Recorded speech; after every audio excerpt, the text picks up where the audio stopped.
Hello hi welcome to kokila'skitchen. இன்றைக்கி நம்ம கிச்சனில் ஒரு சூப்பரான ரெசிபி தான் பார்க்க போகிறோம். தீபாவளி ஸ்பெஷலாக அடுத்து பார்க்க போகிறது சர்க்கரை அதிரசம். ரொம்ப டேஸ்டான ரெசிபி, வாங்க எப்படி செய்கிறதுன்னு பார்க்கலாம். இப்போது நான் வந்து 1 டம்ளர் அளவு பச்சரிசி தான் எடுத்திருக்கேன். இங்கே வந்து தோசை ரைஸுன்னு இந்த மாதிரி பேக்கெட்டில் தோசை ரைஸுன்னு போட்டு வச்சுருப்பாங்க. இதுதான் வந்து அந்த மாவு பச்சரிசி மாதிரி இருக்கும். ஸோ அந்த அரிசியை தான் நம்ம எடுத்து யூஸ் பண்ணுறது. வாங்க எப்படி செய்கிறதுன்னு பார்க்கலாம். இப்போ இதிலேருந்து நான் 1 டம்ளர் அளவு ரைஸ் எடுத்துட்டு அதை வந்து நல்லா வாஷ் பண்ணி ஒரு 2 ஹவர்ஸ் வந்து ஊற வச்சு எடுத்துக்கலாம். இப்போ நம்ம 1 டம்ளர் அது வந்து கிட்டத்தட்ட ஒரு 250 கிராமுக்கு மேலேயே தான் இருக்கும் இந்த டம்ளரோட அளவு. அதை விட கொஞ்சம் எக்ஸ்ட்ராவே தான் நான் சேர்த்துக்கிட்டேன். நான் மெஷர் பண்ணி போடலாம், அப்படியே தான் அளந்து எடுத்துக்கிட்டேன். இப்போ பாருங்கள், 1 டம்ளர் இன்னும் கொஞ்சம் ரைஸ் சேர்த்து தான் போட்டேன். இப்போ இந்த ரைஸை வந்து நம்ம வந்து ஃபஸ்ட்டு வாஷ் பண்ணிவிட்டு ஒரு 2 ஹவர்ஸ் நல்லா ஊற வச்சு எடுத்துக்கலாம். இது வந்து ஊற வச்சுட்டு நம்ம தண்ணியை நல்லா வடிச்சிட்டு நம்ம வந்து துணியில் வந்து இதை வந்து காய வச்சு எடுத்துக்கலாம். காய வச்சுன்னா ஃபுல்லாக ஈரம் போகிற அளவுக்கு இல்லை, லைட்டாக கையில் அரிசி ஒட்டணும், அந்த அளவுக்கு காய வச்சு எடுத்துக்கலாம். இப்போ வந்து அரிசி நல்லா 2 ஹவர்ஸ் ஊறிடுச்சு. தண்ணியையும் நான் நல்லா வடித்து எடுத்துட்டேன். இப்போ ஒரு துணியில் நம்ம வந்து ரைஸை வந்து அப்படியே போட்டுட்டு நல்லா தடவி விட்டுட்டு ஃபேன்லேயே போட்டுக்கலாம், இல்லை சும்மாவும் போட்டுக்கலாம். அந்த அரிசியில் வந்து ஈரம் இருக்கணும். நம்ம வந்து கையில் இப்படி எடுத்து பார்த்தோம்னா அந்த அரிசி வந்து கையில் ஒட்டணும். அந்த ஸ்டேஜ் வரைக்கும் இதை வந்து விட்டுட்டு நம்ம வந்து நல்லா நைஸாக அரைச்சி எடுத்துக்கணும். இப்போ பாருங்கள், ஒரு 20-30 மினிட்ஸ் கிட்ட ஆகிடுச்சு. நான் வந்து பாத்திரத்தில் எடுத்துகிட்டு வந்துட்டேன். இப்போ வந்து நம்ம மிக்ஸி ஜாரில் இந்த ரைஸை சேர்த்து நல்லா நைஸாக அரைச்சி சலிச்சு எடுத்துக்கலாம். இப்போ இங்கே வந்துட்டு நம்ம ஊர் மாதிரி மிஷின்லலாம் போய் ஈர அரிசியை கொடுத்துலாம் அரைக்க முடியாது. காஞ்ச அரிசியை கொடுத்தா கூட அரைச்சி தர மாட்டாங்க. அரைச்சாலுமே நம்மளுக்கு வந்து அவ்வளோ ஃபைன் பவுடர்லாம் கிடைக்காது. அதனால் நம்ம வீட்லேயே தான் மிக்சியில் அரைச்சி செய்ய போகிறோம். இப்போ வந்து மாவு வந்து நான் அரைச்சிட்டு வந்துட்டேன். இப்போ இதை வந்துட்டு நல்லா சலித்து நம்ம எடுத்துக்கலாம். இதே மாதிரி 2 பேட்ச் போட்டு அரைச்சாச்சு. இப்போது நம்ம வந்து சலிச்சு எடுத்துகிட்டு லாஸ்ட்டாக இந்த கொரகொரப்பாக வரதை வந்து எடுத்துடலாம், தேவை கிடையாது. இப்போ பாருங்கள், மாவு நல்ல ஈரமாகவே தான் இருக்குது. மாவு வந்து நம்ம பாகு வைக்கிற வரைக்கும் இப்படியே பாத்திரத்தில் வச்சுருந்தோம்னா அது வந்து ஈரத்தன்மையெல்லாம் போயிடும், காஞ்சி போயிடும். அப்புறம் வந்து அதிரசம் சரியாக வராது. அதனால் நம்ம வந்து ஒரு பாத்திரத்தில் போட்டு நல்லா அதை அழுத்தி விட்டு மூடி போட்டு வச்சிடணும். இப்போ அடுப்பில் வானல் வச்சுட்டு நான் 3/4 டம்ளர் அளவு சுகர் எடுத்திருக்கேன்.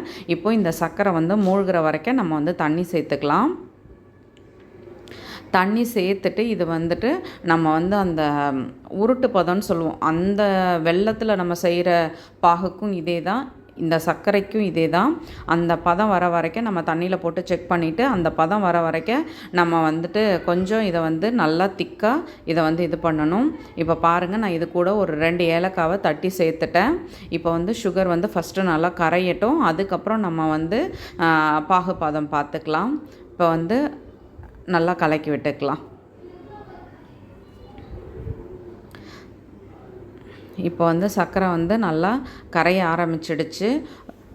இப்போ பாருங்கள், நம்ம செக் பண்ணுறதுக்கு இந்த மாதிரி தண்ணி வந்து ஒரு பாத்திரத்தில் எடுத்து ரெடியாக வச்சுக்கணும். நம்ம மட்டும் கவனம் இல்லாத இருந்தோம்னா அப்புறம் வந்து பாகு வந்து முறுகிடுச்சுன்னா நமக்கு வந்து அதிரசம் வந்து நல்லாவே வராது. இப்போ வந்துட்டு நீங்கள் அடிக்கடி எடுத்து போட்டு பார்த்தாலும் பரவாயில்ல, ஓரளவுக்கு இந்த ஜீரா வந்து திக்கானதுக்கப்புறம் நம்ம வந்து செக் பண்ணி பார்த்துக்கிட்டே இருக்கலாம். இப்போ நான் வந்து கொஞ்சமாக எடுத்து ஊற்றி இதில் வந்து செக் பண்ணி பார்த்தேன், வருது. ஆனால் கையில் எடுக்கிற அளவுக்கு வரலை. ஸோ இந்த பதம் வேண்டாம். இன்னும் கொஞ்சம் ஒரு ஸ்டேஜ் விட்டு அடுத்த ஸ்டேஜ் நம்ம இன்னும் கொஞ்சம் நேரம் அதை வந்து இது பண்ணிவிட்டு நம்ம வந்து இப்போ பார்க்கலாம். இப்போ பாருங்கள், அழகாக நல்லா ஒன்று சேர்ந்து வருது, கையில் எடுக்கவுமே வருது. இங்கே பாருங்கள், நம்ம இதை மாதிரி எடுத்தோம்னா சூப்பராக வரும். ஜீரா ரெடி ஆகிட்டு கேஸ் ஆஃப் பண்ணிவிட்டு நம்ம வந்து மாவை கொட்டி கிளறிடலாம். இந்த மாதிரி அழகாக வரணும், அப்போ தான் சரியாக இருக்கும். இப்போது நம்ம ரெடி பண்ணி வச்சுருக்க மாவை இதில் சேர்த்து கொட்டி கிளறிக்கலாம். ஃபஸ்ட்டு கிளறதுக்கு சிரமமாக இருக்கும், அதுக்கப்புறமேட்டு நல்லாவே கிளற வந்துடும். ஐயோ ஜீரா பத்தலையே அப்படின்லாம் நீங்கள் நினைக்க வேண்டாம். நான் எடுத்த எல்லா மாவுமே தான் சேர்த்துக்கிட்டேன், எந்த மாவும் தனியாக எடுத்துலாம் வைக்கல. எல்லா மாவையுமே தான் நான் கொட்டி கிளறிக்கிட்டேன்.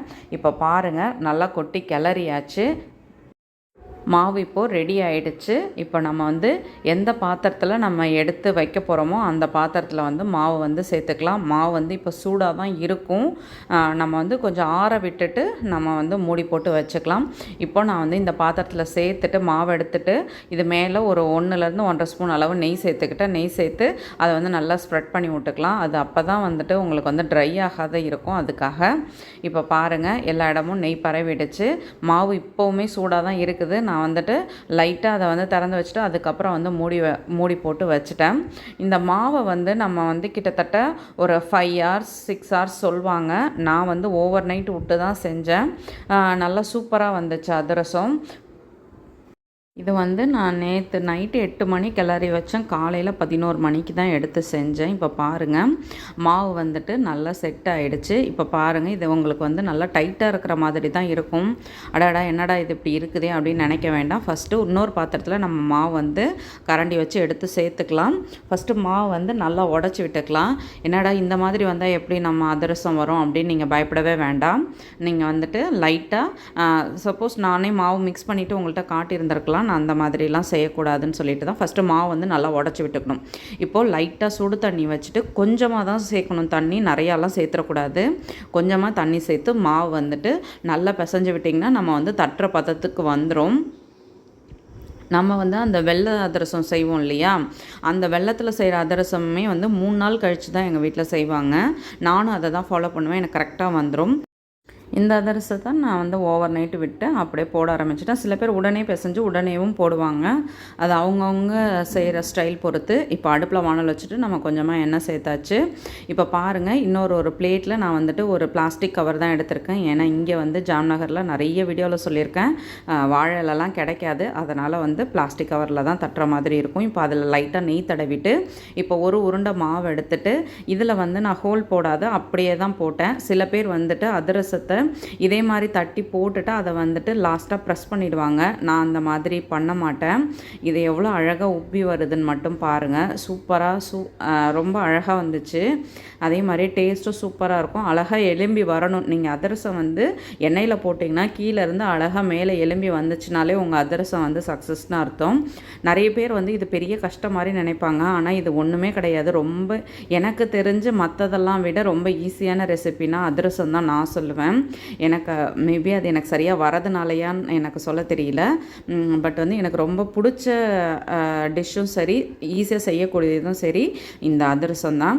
இப்போ பாருங்கள், அழகாக மேலே எருமி வந்துட்டு நம்ம வந்து இது செவக்கிற வரைக்கெல்லாம் விடக்கூடாது. ரொம்ப கிறிஸ்பாகிடும். இது வந்துட்டு கொஞ்சம் நேரம் தான் போடணும். நம்ம வெள்ளத்தில் செய்கிற அதிரசமாக இருக்கட்டும், இந்த ஜீனி அதிரசமாக இருக்கட்டும், ரொம்ப நேரம் நம்ம வந்து எண்ணெயில் போட்டு செவக்க எடுக்கக்கூடாது. அது வந்துட்டு லைட்டாக அந்த சூடு ஏறணும், அவ்வளோதான். அதுக்கப்புறம் எடுத்துடணும்.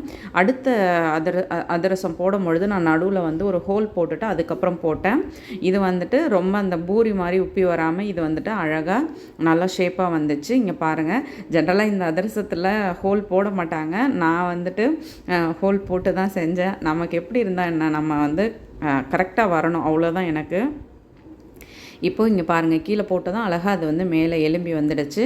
இதை வந்துட்டு நம்ம லைட்டாக திருப்பி விட்டுட்டு இதை வந்து ரொம்ப நேரம் வேக விட்டுறக்கூடாது. அதுதான் நம்ம கவனமாக பார்த்துக்கணும்.